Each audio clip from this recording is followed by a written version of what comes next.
தெய்வீக சுகத்தை எடுத்துக்கொண்டீர்கள் சொன்னால் 3 விதத்தில் தெய்வீக சுகத்தை பெற்றுக்கொள்ளலாம் இந்த உலகத்தில். ஒன்று, உலகத்தில் இருக்கிற எல்லா மக்களும் இயேசுவின் நாமத்திலே சுகத்தை பெற்றுக்கொள்ளலாம். யாராக இருந்தாலும் சரி, எந்த ஜாதி, குலம், கோத்திரம், மதம், மார்க்கம் யாராக இருந்தாலும் சரி, இயேசுவின் நாமத்திலே சுகம் அவர்களுக்கு உண்டாயிருக்கிறது. எப்படி இயேசு உலகத்தில் இருக்கிற அனைவருக்கும் சுகத்தை தருகிறவர் என்கிறது குறித்து வசனங்களை காண்பிக்கிறேன். மார்க் எழுதின சுவிசேஷம் 16ஆம் அதிகாரம் 17-18. விசுவாசிக்கிறவர்களால் நடக்கும் அடையாளங்கள் ஆவன: என் நாமத்தினாலே பிசாசுகளை துரத்துவார்கள், நவமான பாஷைகளை பேசுவார்கள், சர்ப்பங்களை எடுப்பார்கள், சாவுக்கு ஏதுவான யாதொன்றை குடித்தாலும் அது அவர்களை சேதப்படுத்தாது, வியாதியஸ்தர் மேல் கைகளை வைப்பார்கள், அப்பொழுது அவர்கள் சொஸ்தமாக. யாருக்கு சொல்லியிருக்குது? 15ஆம் வசனத்தை பாருங்க. பின்பு அவர் அவர்களை நோக்கி, 15, நீங்கள் உலகமெங்கும் போய் சர்வ சிருஷ்டிக்கும் சுவிசேஷத்தை பிரசங்கியுங்கள். அந்த கனெக்ஷனில் தான், அதன் தொடர்பாக தான் நீங்கள் சொல்லப்பட்டிருக்கிறது.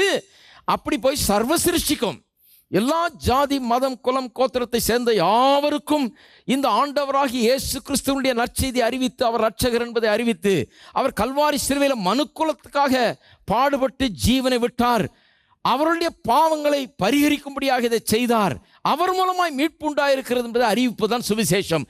இதை அறிவிக்கும் போது, அப்படி அறிவிக்கிற அந்த விசுவாசிகளால் நடக்கும் அடையாளங்கள் யாவன என்றால், வியாதியஸ்தர் மேலே இயேசுவின் நாமத்தில் அவர்கள் கை வைப்பார்கள், அப்பொழுது அவர்கள் சொஸ்தமாவார்கள். ரெண்டாவது, யாக்கோபு. ரெண்டாவது விசுவாசத்தில் பலவீனப்பட்ட விசுவாசிகள், அல்லது விசுவாசிகள்லாம் இருக்கிறார்கள், ஆனால் இன்னும் சரியா போதிக்கப்படவில்லை, சத்தியங்கள் இன்னும் விளங்கலை, விசுவாசத்தில் வளரலை, சில காரியங்கள் இன்னும் புரியாமல் இருக்கிறது. அப்படிப்பட்டவர்கள், அவர்களுக்கு வியாதின்னு சொல்லும்போது, அவர்களுக்கு ஜபம் தேவைப்படும் போது, அவர்களுக்கு சுகத்தை பெறுவதற்கும் ஒரு வழி இருக்குது. பாருங்கள் 14ஆம் வசனம். உங்களில் ஒருவன் வியாதிப்பட்டால் அவன் சபையின் மூப்பர்களை வரவழைப்பானாக. இதுதான் சாக்குன்னு ஒவ்வொரு வயிற்று வலிக்கும் பாஸ்டரை கூப்பிடக்கூடாது.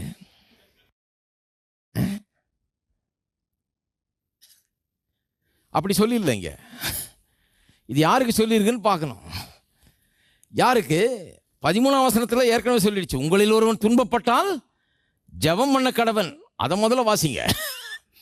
நீங்கள் ஜெபம் பண்ணீங்களா? உங்களில் ஒருவன் துன்பப்பட்டால் ஜெபம் பண்ண கடவன். அப்படி ஜெபம் பண்ணி இன்னும் சரியாக ஒன்றும் ரிசல்ட் இல்லை, உங்களுக்கு விசுவாசிக்க ஒரு பெரிய ஒரு விசுவாசம் இல்லை. சென்ற வாரத்தில் ஒரு இடம் போயிருந்தேன் பாருங்க, அங்கே ஒரு விசுவாசி, அப்படிப்பட்ட ஒரு விசுவாசியை சந்தித்தேன். அவங்க சொன்னாங்க, அவங்கள்ட்ட பேசிகிட்டு இருந்த ஒரு பெரிய பிரச்சனை, அவங்கள்ட்ட பேசிகிட்டு இருந்தபோது வேற ஒரு நாட்டில் அவங்க சொன்னாங்க, பாருங்கள், நீங்கள் சொல்கிறது எனக்கு விளங்குதுங்க, ஆனால் நான் பலனற்றவளாக இருக்கிறேன், விசுவாசிக்க முடியாத ஒரு நிலையில் இருக்கிறேன், நான் இன்றைக்கு ரொம்ப என்னால் முடியல, நீங்கள் சொல்கிறது தெரியுது எனக்கு, ஆனால் எனக்கு அதை செய்ய முடியல. அப்படி நான் சொன்னேன், உங்களுக்கு செய்ய முடியலன்னா பயப்படாதீங்க, இயேசு வண்டியில் இப்படி தான் ஒருத்தன் சொன்னான். அவர் கேட்டார், நீ விசுவாசிக்கிறாயா? விசுவாசிக்கிறவனால் எல்லாம் கூடும்ன்றாரு. அவன் சொன்னான், ஆண்டவரே நான் விசுவாசிக்கிறேன், ஹெல்ப் மை அன்பிலீஃப், என்னுடைய அவிசுவாசத்தில் எனக்கு உதவி செய்யும் என்று அவரை கேட்டான். அவர் உதவி செஞ்சார். அதுக்கு தான் மற்ற விசுவாசிகள் இருக்கிறோம், நீங்கள் பயப்படாதீங்க, அதுக்காக தான் நான் வந்திருக்கிறேன், நான் உங்களுக்கு உதவி செய்கிறேன். உங்களுக்கு விசுவாசம் அந்த அளவுக்கு விசுவாசிக்க முடியல, இப்போ பயந்து இருக்கிறீங்க, இப்போ ஒரு சந்தேகத்தில் இருக்கிறீங்க, இப்போ பிரச்சனையில் மூழ்கி இருக்கிறீங்க, உங்களுக்கு முடியாமல் இருக்கிறீங்க, வியாதியின் மிகுதியினால் இல்லை பிரச்சனையின் மிகுதியினால் உங்களுக்கு இவைகளெல்லாம் எண்ணி பார்க்க முடியாமல் இருக்கிறது, இன்னும் வசனம் சரியாக போதிக்கப்படாதனால ஒருவேளை இதை உடனே பெற்றுக்கொள்ள முடியாத ஒரு நிலையில் இருக்கிறீங்க, நான் உங்களுக்கு உதவி செய்கிறேன்றிருக்கேன்னு சொல்லி அந்த அம்மாவோட சேர்ந்து அன்றைக்கு சில சத்தியங்களை பேசி அவர்களுக்காக நான் அங்கே ஊழியம் செய்தேன். அப்போ பாருங்கள், அப்படிப்பட்டவர்கள் தான் இங்கே சொல்லப்பட்டிருக்குது. உங்களில் ஒருவன் வியாதிப்பட்டால் அவன் சபையின் மூப்பர்களை வரவழைப்பானாக. மூப்பர் என்ன? அவர் வந்தார்னா, அவர் மூப்பர்னா பிரசங்கம் பண்ணுறவருங்க. அவர் சத்தியத்தை எடுத்து சொல்லுவார், பைபிளும் கையுமா வருவார். அவர் பைபிள் மட்டும் கையில் இருக்காது, அது உள்ளே என்ன இருக்குன்னு அவருக்கு விஷயம் தெரியும். எவீர் மாதிரி இல்லை இவர் வேற புதிய ஏற்பாட்டு ஊழியக்காரர். இவர் புதிய உடன்படிக்கையை புரிந்து வைத்து கொண்டவர். கல்வாரி சிலுவையில் என்ன நடந்திருக்கிறது என்று அவருக்கு புரியும். ஏன்னா வரவழைத்த உடனே அவர் கர்த்தருடைய நாமத்தினாலே அவனுக்கு எண்ணெய் பூசினோன்னா நிறைய பேர் சொல்லிடுறாங்க, சரி அந்த எண்ணெயில் ஏதோ இருக்குதுன்னு. இப்படியெல்லாம் காமெண்ட்ரிலாம் இருக்குது பாருங்கள். எண்ணெயில் ஏதோ சில இதெல்லாம் இருக்குது, தாது பொருட்கள்லாம் இருக்குதாக்கும், அதில் ஏதோ ஹீலிங் எலிமெண்ட்ஸ் எல்லாம் இருக்குதாக்கும், அது சுகமாக்குதாக்கும். அப்படி அதெல்லாம் ஒன்றும் கிடையாது. எண்ணெயில் ஒன்றும் கிடையாதுங்க. எண்ணெய் பரிசுத்தாவிக்கு அடையாளமாக இருக்குது. இந்த பரிசுத்தாவியானவருக்கு அடையாளமாக இருக்கிற எண்ணெய் எடுத்து அவன் மேலே பூசி உனக்குள்ளே ஒரு ஆவியானவர் இருக்கிறார். கிறிஸ்துவை மரித்தோரிலிருந்து எழுப்பின அதே ஆவியானவர் உங்களுக்குள் வாசமாயிருந்தால், ரோமர் 8:11, அவர் சாவுக்கு ஏதுவான உங்கள் சரீரங்களையும் உயிர்ப்பிப்பார் என்று எழுதியிருக்கிறதே. அதை நினச்சி பாருப்பா. உனக்கு நினச்சி பார்க்க முடியாமல் இருக்கிற ரோமர் 8:11 மறந்துட்டேன், இந்த கொஞ்சம் யோசித்து பாருன்னு எண்ணெயை கொஞ்சம் தள்ளணும்னா யோசித்து பார்க்குறான். ஓஹோ, ஆவியானவர் எனக்குள்ளே இருக்கிறார், உயிரோடு எழுப்பினவர் அவர். கல்லறையிலிருந்து இயேசுவை உயிரோடு எழுப்பினவர் வியாதியாக இருக்கிற என்னை எழுப்ப மாட்டாரான்னு யோசித்து பார்க்குறான். எழுப்புவார் என்று சொல்லி அவனுக்கு சொல்லி எண்ணெயை பூசி அவனுக்காக ஜெபம் பண்ண கடவர்கள். அப்பொழுது விசுவாசமுள்ள ஜெபம் பிணியாளியை ரட்சிக்கும், கர்த்தர் அவனை எழுப்புவார். அவன் பாவம் செய்தவனானால் அது அவனுக்கு மன்னிக்கப்படும். ஒருவேளை சில நேரத்தில் பாவம் செய்து அதன் மூலமாக சில இடையூறுகள் பெற்றுக்கொள்ள முடியாத ஒரு நிலையில் அவன் இருந்தால், இப்படிப்பட்ட ஒரு ஊழியக்காரர் வரும்போது அதெல்லாம் அவனுக்கு உணர்த்தி சொல்லி அவனுக்கு சரிப்படுத்தி அவன் பெற்றுக்கொள்ளக்கூடிய ஒரு நிலைக்கு அவனை கொண்டு வர்றாரு. இது இன்னொரு விதம் பாருங்க.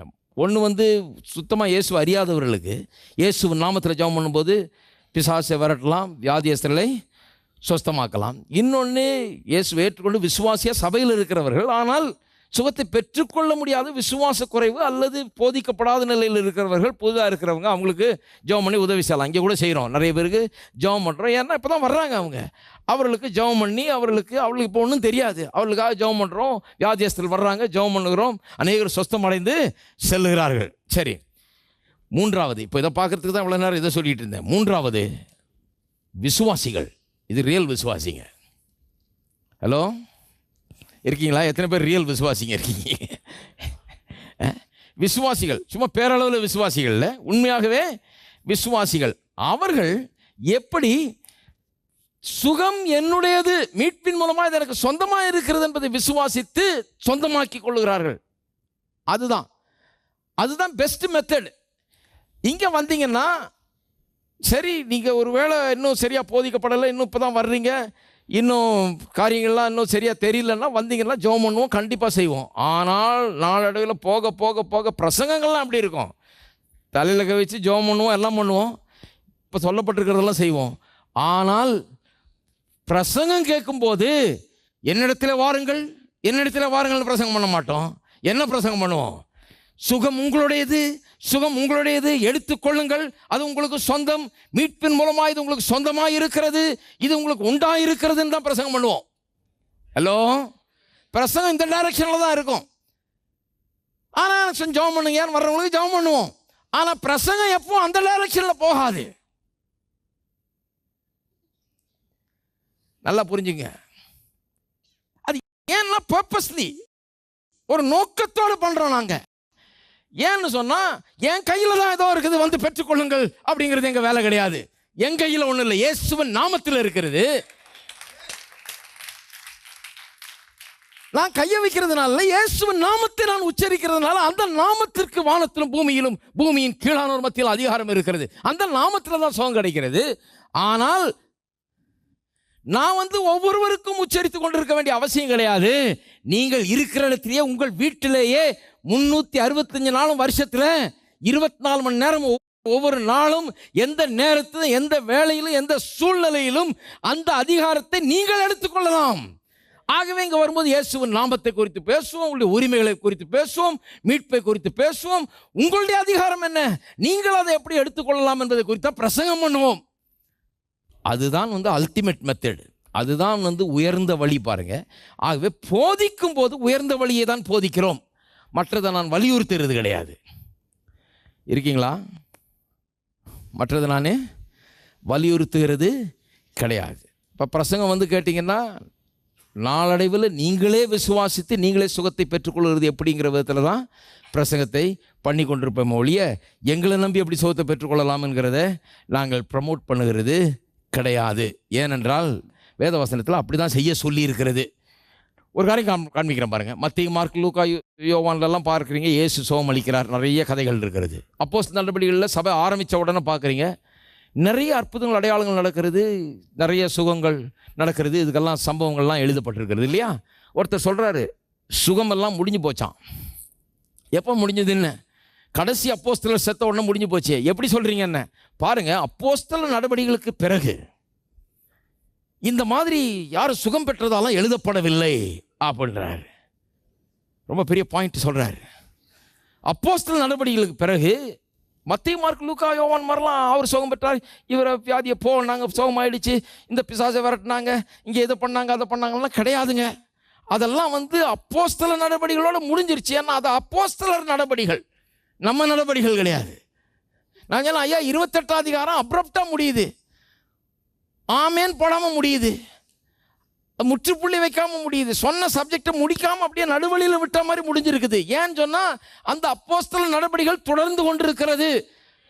அது பரிசுத்தாவியின் கிரியைகள், அவைகள் இன்றைக்கு தொடர்ந்து வந்துகிட்டு இருக்குது. முடியலையான்னா இல்லைங்க, முடிஞ்சிருச்சு, நீங்கள் முடியலன்னு சொல்கிறது தப்பு. ஏன்னா முடியலன்னு சொன்னால் தொடர்ந்து நிருபங்களில் பார்த்தீங்கன்னா அந்த மாதிரி சம்பவங்கள் எழுதப்பட்டிருக்குமேன்னு சொன்னார். இப்போ நான் சொன்னேன், ஐயா நிருபங்களில் ஏன் எழுதப்படலைன்னா, நிருபங்கள் சபைக்கு எழுதப்படுகிறது. அப்போஸ்தலர் நடவடிக்கையில் ஊழியங்கள் இயேசுவை அறியாத மக்களிடத்தில் போய் இவர்கள் பிசாசை விரட்டினார்கள், வியாதியஸ்தரை சுத்தமாக்கினார்கள். நிருபங்களில் ஏன் அப்படிப்பட்ட சுகங்கள், அற்புத சுகங்கள் எல்லாம் பெற்றதாக அங்கே எழுதப்படவில்லை என்று சொன்னால், சபைக்கு எழுதப்படுகிறது. சபைக்கு எழுதப்படும் போது அங்கே அவர்களே எப்படி சுகத்தை பெற்றுக்கொள்ளலாம் எழுதப்படுகிறது. அவர்களுக்கு இந்த மாதிரி சுகமெல்லாம் தேவையில்லை, அவர்கள் விசுவாசத்தை எப்படி சுகத்தை பெற்றுக்கொள்ளலாம் என்பது பற்றி தான் எழுதப்படுகிறது. அதனால தான் ரோமர் 8:11 கிறிஸ்துவை மரித்தோரிலிருந்து எழுப்பின அதே ஆவியானவர் உங்களுக்குள் வாசமாக இருந்தால் சாவுக்கு ஏதுவான உங்கள் சரீரங்களையும் அவர் உயிர்ப்பிப்பார் என்று எழுதப்படுகிறது. இன்னொரு வசனம் காமிக்கிறான், 1 பேதுரு 2 அதிகாரம் 24 இதுதான் அந்த 3வது பாயிண்ட்டுக்குரிய வசனம். நாம் பாவங்களுக்கு செத்து நீதிக்கு பிழைக்கும்படி அவர்தாமே தமது சரீரத்திலே நம்முடைய பாவங்களை சிலுவையின் மேல் சுமந்தார், அவருடைய தழும்புகளால் குணமானீர்கள். அவருடைய தழும்புகளால் குணமானீர்கள். நல்லா கவனிங்க, இது ரொம்ப சாதாரணமாக தெரியலாம், இன்னும் வழங்கலை யாருக்கும், சிலருக்கு வழங்கலை. சொல்கிறேன், அவருடைய எல்லாம் சொல்லுங்கள், அவருடைய தழும்புகளால் குணமானீர்கள். ஏசாயா 53 திருப்புங்க. ஏசாயா 53. ஏசாயா தீர்க்கதரிசி இயேசு வருவதற்கு 800 ஆண்டுகளுக்கு முன்பதாகவே என்ன நடக்கப் போகிறது மீட்பின் மூலமாய் என்பதை காட்சியாய் கண்டு தீர்க்க தரிசனமாய் எழுதுகிறார். 4 வசனம், மெய்யாகவே அவர் நம்முடைய பாடுகளை ஏற்றுக்கொண்டு நம்முடைய துக்கங்களை சுமந்தார், நாமோ அவர் தேவனால் அடிபட்டு வாதிக்கப்பட்டு சிறுமைப்பட்டவர் என்று எண்ணினோம். நம்முடைய மீறுதல் நிமித்தம் அவர் காயப்பட்டு நம்முடைய அக்கிரமங்கள் நிமித்தம் அவர் நொறுக்கப்பட்டார். நமக்கு சமாதானத்தை உண்டு பண்ணும் ஆக்கினை அவர் மேல் வந்தது, அவருடைய தழும்புகளால் குணமாகிறோம். இங்கே குணமாகிறோம்னு எழுதியிருக்குது. 1 பேதுரு 2:24 குணமானீர்கள் என்று எழுதப்பட்டிருக்கு. ஏன் இங்கே குணமாகிறோம் என்று எழுதப்பட்டிருக்கிறது? ஏன்னு சொன்னால் அவர் பார்க்குறார் அப்படியே காட்சி, இன்னும் சிலுவை நடக்கலை, 800 ஆண்டுக்கு பிறகு நடக்க போகிற ஒன்று. அங்கே பார்த்து சொல்கிறாரு, அவர் அடிக்கப்படுறதை நான் காண்கிறேன், அவருடைய சரீரம் நொறுக்கப்படுகிறதை காண்கிறேன், அவருடைய தழும்புகளால் நாம் குணமாகிறோம் அதையும் காண்கிறேன். பரிசுத்த ஆவியானவர் எனக்கு அதை வெளிப்படுத்துகிறார். அவருடைய தழும்புகளால் நாம் குணமாகிறோம் என்பதை காண்கிறேன். நம்முடைய குணம், நம்முடைய சரீர சுகம் அங்கே இருக்கிறது, அதிலே உண்டாகிறது என்பதை நான் காண்கிறேன் என்று சிலுவையில் இயேசு காயப்பட்டு மரிப்பதற்கு 800 ஆண்டுகள் முன்பாக எழுதி வைத்து விட்டார். குணமாகிறோம், அதை பார்க்குறேன், குணமாறதை பார்க்குறேங்க. பேதுரு சிலுவைக்கு பிறகு வாழ்கிறவர். அவருடைய காலத்தில் சிலுவை மரணம் நடந்து முடிந்து விட்டது, மீட்பு நிறைவேற்றப்பட்டு விட்டது. இயேசு மரித்து உயிரோடு எழுந்து பரமேறி பிதாவின் வலது பார்சத்தில் உட்கார்ந்து புதிய உடன்படிக்கை அமல்படுத்தப்பட்டு விட்டது, புதிய சட்டம் ஒன்று உருவாகிவிட்டது. அந்த புதிய சட்ட புஸ்தகத்திலே இப்பொழுது என்ன எழுதப்பட்டிருக்கிறது என்பதை பேதுரு சொல்லுகிறார். அவர் சொல்லுகிறார், அவருடைய தழும்புகளால் நீங்கள் குணமானீர்கள். ஹல்லேலூயா, குணமானீர்கள். ஏன் அங்கே சட்டத்திலே எழுதி வச்சு எப்போ கொடுக்கு 2000 வருஷத்துக்கு முன்னால் குணமானீர்கள், குணமானீர்கள். குணமாகிறோம்னு அவர் பார்த்தது இப்போ சொல்றார், இப்போ குணமாகிறோம் அல்ல, குணமானீர்கள். குணமானீர்கள் என்று சொன்னால் நான் குணமானேன். இல்லையா டாக்டர் சொல்லி இருக்கிறாரு? இல்லை, வேதம் சொல்லுகிறது குணமானேன்.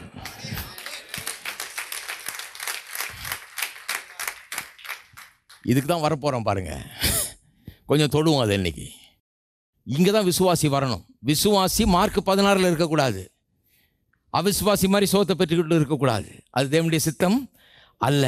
விசுவாசி யாக்கோபு 5 படி எந்நேரமும் வாழ்ந்து கொண்டு இருக்கக்கூடாது. இல்லையா, யாக்கோபு 5:14 சொல்லியிருக்கியா? ஆமாம் சொல்லியிருங்க, உங்களுக்கு உதவுறதுக்காக சொல்லியிருக்குது. ஆனால் அது சப்ஸ்டாண்டர்ட், சப்ஸ்டாண்டர்ட் லிவிங். சப்ஸ்டாண்டர்ட் லிவிங்னா தரம் தாழ்ந்து வாழ்வது. உங்களுடைய தரத்துக்கேற்றாற் போல நீங்கள் வாழவில்லை. உங்கள் ஸ்டாண்டர்ட் கிடையாதுங்க அது. நியூ கவர்னன்ட் ஸ்டாண்டர்ட் கிடையாது அது. உங்களுக்கு உதவி செய்கிறதுக்காக கர்த்தர் எவ்வளோ வழி வச்சுருக்காரு. சோகம் கிடைக்கலாம், நீ இப்படி சோகம் பெற்றா பேர், இல்லைன்னா போ அப்படின்றவர் இல்லை அவர். எப்படியா சோகம் பெற்றுக்கொன்றார் அவர். ஹலோ, எல்லாம் சொல்லுங்க, கர்த்தர் நல்லவர்.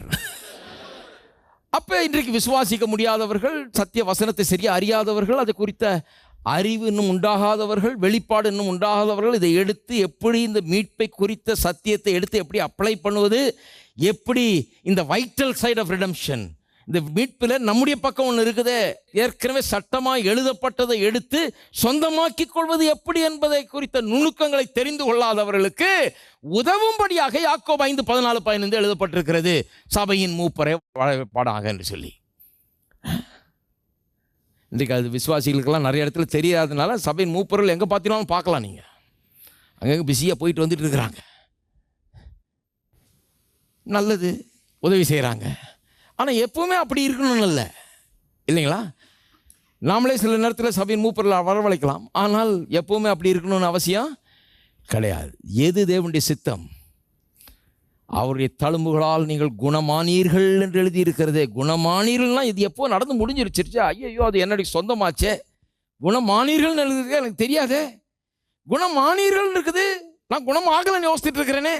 குணமானீர்கள் என்று எழுதியிருக்கிறது, இது இனிமேல் நடக்க போகிறது என்று எண்ணிக்கொண்டிருக்கிறேனே என்று அதை குறித்த வெளிப்பாட்டை பெற்றுக்கொண்டு குணமானீர்கள் என்று எழுதப்பட்டிருக்கிறபடினாலே நான் ஏற்கனவே குணமானேன் என்பதை அறிந்து கொண்டு வியாதியின் மத்தியிலும் வலியின் மத்தியிலும் வேதனையின் மத்தியிலும் வியாதியினூட கடந்து போகும்போது கூட வியாதியா இருக்கிறேன் என்பதை காட்டிலும் நான் குணமானேன் என்கிறத இருதயத்தில் உறுதியாய் வைத்து இந்த சத்துரு ஒன்றுமில்லாமல் போகிற வரை, இந்த சத்துரு அழிக்கப்படுவதை காணும் வரை, இந்த வியாதி ஒன்றுமில்லாமல் போகும் வரை பயப்படாமல் இருப்பது, இருதயத்தில் உறுதியாக இருப்பதை குறித்து தான் பேசிட்டு இருக்கிறோம்.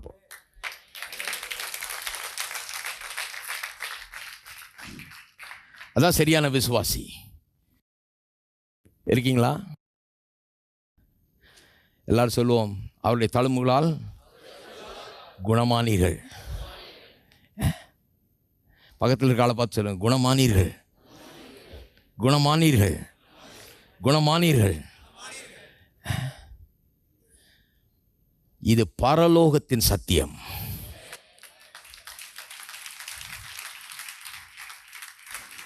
பரலோகத்திலே உங்களை பற்றி என்னை பற்றி எழுதி வைக்கப்பட்டிருக்கிற சட்டம் இது. குணமானம் என்பது குணமானம், அவ்வளோதான். அப்போ எப்படியா ரிப்போர்ட் எப்படி சொல்லுத? அந்த ரிப்போர்ட்டை மாற்ற வேண்டியதுதான்.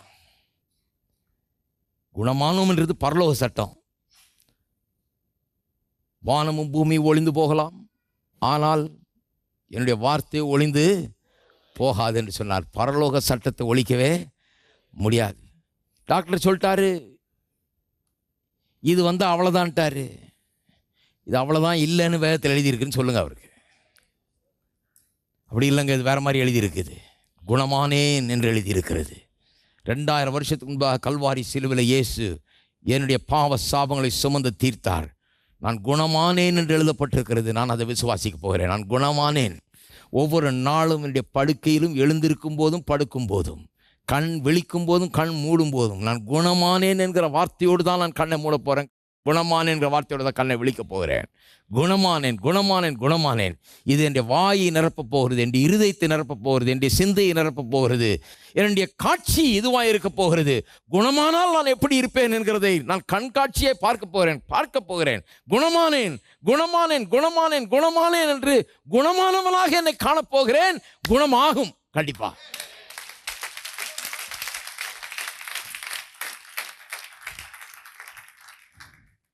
ஆவிக்குரிய விசுவாசின்னு சொன்னால் இந்த ஆவிக்குரிய சட்டம் என்ன என்கிறதன் ரீதியிலே சிந்திக்கக்கூடியவனாக இருக்க வேண்டும். அந்த லெவலில் சிந்திக்கணும். அங்கே என்ன எழுதியிருக்குது அதுதான் எனக்கு அப்ளை ஆகும். மீட்பின் மூலமாக எனக்கு என்ன உண்டாயிருக்குது, வேறு கதை பேச வேணாம். ஆமாம், நம்ம தாத்தா காலத்துலேருந்து ஏழையாக தான் இருந்தோம், அந்த கதைலாம் வேணாம். மீட்பின் மூலமாக எனக்கு என்ன எழுதப்பட்டிருக்கிறது, நீதிமானுடைய வீட்டிலே ஐஸ்வர்யம் தங்கும். என் வீட்டில் அப்போ ஐஸ்வர்யம் தங்கும். அங்கே என்ன சொல்லியிருக்கோ அதுதான் எனக்கு முக்கியம். எங்கே அங்கே என்ன சொல்லியிருக்குன்னு? இல்லை எல்லாரும் இப்படி சொல்ல, எல்லாரும் இப்படி சொன்னால் எல்லாரும் சொல்கிறதும் தேவன் சொல்கிறதும் சமமாகாது. அவர் ஞாபகம் இருக்கா? கல்லில் எழுதுகிறவர் அவர். அழிக்க முடியாது அவர் சொல்கிறத. 1000 பேர் சொல்கிறது ஒன்றும் இல்லாமல் போகும். அதனால தான் சொல்லியிருக்குது, துர்ச்செய்தியை கேட்டாலும் அவன் பயப்படான். ஏன்னா அந்த துர்ச்செய்தியெல்லாம் மாறி நல்ல செய்தியாக மாறிடும். 1000 பேர் சொல்கிறது நடக்காது. அப்போ ஆவிக்குரிய விசுவாசினா யார்? அவன் ஆவிக்குரியபடி சிந்திக்கிறவன், வேற லெவலில் சிந்திக்கிறவன். இந்த பரலோக சட்டம் என்ன சொல்லுகிறது? நேச்சுரல் லாஸ், இயற்கை சட்டத்தின்படி சிந்திக்கிறவன் அல்ல, ஆவிக்குரிய சட்டத்தின்படி சிந்திக்கிறவன். அப்போ பாருங்க, ஆவிக்குரியவன் வேற ஒரு லெவலில் இருக்க பழகி கொள்ளுகிறான். வேற ஒரு லெவல்னா எப்படி? இப்போ பாருங்க, காரில் போகிறோம். இப்போது எங்கள் தாத்தா காலத்தில் சொல்கிறாங்க, அவர் இந்த கிராமங்கள்லாம் ஒரு அரசாங்கத்தில் வேலை செஞ்சுட்டு இருக்கும்போது மாட்டு வண்டியில் போவாராம் அவர். நல்ல காலம், நம்ம காலத்தில் கார் இருக்குது, இப்போ காரில் போகிறோம் இல்லையா? எங்கள் தாத்தா மாட்டு வண்டியில் போனாருன்னு நானும் மாட்டு வண்டியிலே போயிட்டு இருக்க முடியாது. நான் காரில் தான் போவேன். ஏன்னா கொஞ்சம் அறிவு இருக்குது. சிலருக்கு வந்து மாறவே முடியல பாருங்க. மாட்டு வண்டியிலேருந்து காருக்கு வர முடியாது. மாறுறது இஷ்டம் இல்லை அவர்களுக்கு. மனம் புதிதாகிறது இல்லை. அப்போ எப்படியோ அப்படியே தான் மனம் இருக்கணும் ஒழிய மாறக்கூடாதுன்ற ஒரு எண்ணம் அவர்களுக்கு. ஆவிக்குரியவன் என்கிறால் மனம் புதிதாகிறவன் தான் ஆவிக்குரியவன். அப்போ பாருங்கள், காரில் கிட்டத்தட்ட 100 மைல் பெர் ஹவர் வரைக்கும் போகலாம். காரில் மேக்ஸிமம் ஸ்பீடு அவ்வளோதான் போக முடியும். 100 மைல் பெர் ஹவர். சில கண்ட்ரீஸில் கொஞ்சம் அதிகம் விடுறாங்க. 100 மைல் பெர் ஹவர் போகலாம். நம்ம ஊரில் போகலாம், ஆனால் போக முடியாது. ஏன்னா குறுக்க முறுக்க எல்லாம் வருது. அதனால் 100 மைல் பெர் ஹவர் போகலாம். இது பழக்கமாக ரொம்ப ஃபாஸ்ட்டாக போகிற மாதிரி இருக்குது. நல்லா ஜோராக இருக்குது. இப்போ வெளிநாட்டிலலாம் ஓட்டினீங்கன்னா நல்லா 100 மைல் போகிறது ரொம்ப சர்வசாதாரணமாக போகலாம். ஒன்றும் இது இல்லாத மாதிரி இருக்குது. ஆனால் சில ஆளுங்கள்லாம் வேறு லெவலில் இருக்கிறாங்க. அவங்க கிரவுண்டு மைண்டட் இல்லை, ஏர் மைண்டட் ஆகிட்டாங்க. அவங்க ஒரு பிரசங்கியார்கிட்ட பேசிட்டு இருந்தேன். அவர் சொல்கிறாரு, இங்கேருந்து அங்கே போகிறோம், ஐயோ நமக்கு இந்த காரெல்லாம் ஒத்து வராதுங்க, நான் ஒரு பிளேனை ரெண்ட் பண்ணி பறந்து போயிடுவேன் நான் என்றார். அவர் பிளேனையே ரெண்ட் பண்ணி பறந்து போயிடுறாராம். அவர் வாடகைக்கு எடுத்தேன்னா நானே பறந்துக்கிட்டு அந்த பக்கம் போயிடுவேன், நான் அந்த ஊருக்கு போயிடலாம். எவ்வளோ தூரம் இருக்குது? அது இருக்கும் ஒரு 600 மைல் 700 மைல். எவ்வளோ நேரத்தில்? ஒரு மணி நேரம் 15 நிமிஷம் அவ்வளோதான் ஆகும். பிளேன்லாம் கிட்டத்தட்ட 1000 மைல் பெர் ஹவர் பறக்கக்கூடிய ஆற்றல் உள்ளவைகளெல்லாம் இருக்குது. அப்போ பாருங்கள், வெறும் கிரவுண்ட் மைண்டடாக இருந்தால் வெறும் இந்த 100 மைல் வேகத்திலேயே செட்டில் ஆகிட வேண்டியதான். வாழ்நாள் முழுக்க அந்த 100 மைல் வேக ஆளாக மாறிடுவோம். நம்ம ஏர் மைண்டட் ஆனோன்னு வைங்க, கொஞ்சம் மைண்டெல்லாம் கொஞ்சம் மாற்றிக்கிட்டு கொஞ்சம் உயர்ந்த விதத்தில் சிந்திக்க ஆரம்பித்தால், இன்னொரு சட்டம் ஒன்று இருக்குது, அதன்படி சிந்திக்க ஆரம்பித்தால் 1 மணி நேரத்துக்கு கிட்டத்தட்ட 1000 மைல் கூட போகலாம். அப்படிப்பட்ட ஆற்றல் நமக்கு உண்டாயிடுது. நம்முடைய கெப்பாசிட்டியே மாறி விடுகிறது. அதுதான் ஸ்பிரிச்சுவல் லைஃப். ஆவிக்குரிய வாழ்க்கைனா என்ன? நம்ம எப்போ நம்ம அளவின்படியே சிந்திட்டு, உலகத்தில் என்ன எல்லாம் எப்படி யோசிக்கிறாங்களோ அதன்படி யோசிச்சுட்டு இருக்கிறோம். அவங்க சொல்கிறாங்க, இவங்க சொல்கிறாங்க, இப்படி சொல்கிறாங்க, அப்படி அதே தான் யோசிக்கிறோமோ ஒழிய வேதம் என்ன சொல்லுகிறது என்பதை வெளிப்பாட்டை பெற்றுக்கொண்டு அதை நிஜமாக எண்ணி அப்படி யோசிக்க ஆரம்பித்தால் இந்த கிரவுண்ட் மைண்டட்னஸுக்கும் ஏர் மைண்டட்னஸுக்கும் என்ன வித்தியாசமோ, இந்த காரில் போகிற ஆளுக்கும் பிளேனில் போகிற ஆளுக்கும் என்ன வித்தியாசமோ அப்படிப்பட்ட ஒரு வித்தியாசம் உண்டாகி விடுகிறது. லெவலே மாறி விடுகிறது. இருக்கீங்களா? அந்த லெவல் மாறும்போது அதுதான் ஆவிக்குரிய ஒரு வாழ்க்கை. இதை நான் அடுத்த வாரம் எடுத்து காண்பிக்க போகிறேன். ஏனென்று சொன்னால் கர்த்தர் நம்ம வேறு விதத்தில் சிந்திக்க சொல்லுகிறார். எப்பொழுதும் இந்த உலகத்துக்குரியவர்களாய் சிந்திக்கிறதா இல்லாமல் ஆவிக்குரியவர்களாய் சிந்திக்க வேணும். இப்போ எதை பற்றி பேசிக்கிட்டு இருக்கிறோம்? இருதயத்தை உறுதியாக இருக்க பண்ணுகிறது. எப்படி? எதில் உறுதியாக இருக்க பண்ணுகிறது? இந்த மீட்பின் மூலமாய் எனக்கு சுகம் உண்டாயிருக்கிறது, இந்த மீட்பின் மூலமாய் தரித்திரத்திலிருந்து எனக்கு விடுதலை உண்டாயிருக்கிறது, இந்த மீட்பின் மூலமாய் சாபக்கேடுகளிலிருந்து விடுதலை உண்டாயிருக்கிறது என்கிறதை உள்ளத்திலே ஆழமாய் வைத்து வேற ஒரு லெவலில் வாழக்கூடியவர்களாக நாம் மாற வேண்டும். இதை குறித்தான் நாம் பேச போகிறோம். எப்படி அதை செய்வது என்பதை குறித்து இந்த vital side of redemption. Legal side வந்து அவர் பண்ணி முடித்து விட்டார். வைட்டல் சைடு வந்து நாம் என்ன பண்ணி அதை சொந்தமாக்கி கொள்ள போகிறோம். நாம் சொந்தமாக்கி கொள்ளுகிறதுக்கு நம்முடைய வார்த்தைகள் ரொம்ப முக்கியமாக இருக்கிறது.